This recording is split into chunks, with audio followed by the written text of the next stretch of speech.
Alright everybody, just want to make one thing clear. This is a gun, okay?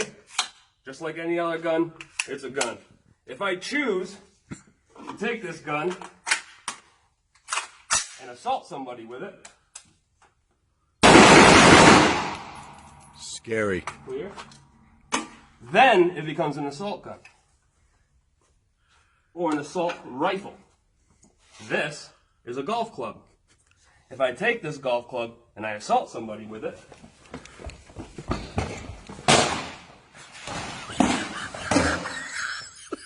then this becomes an assault club.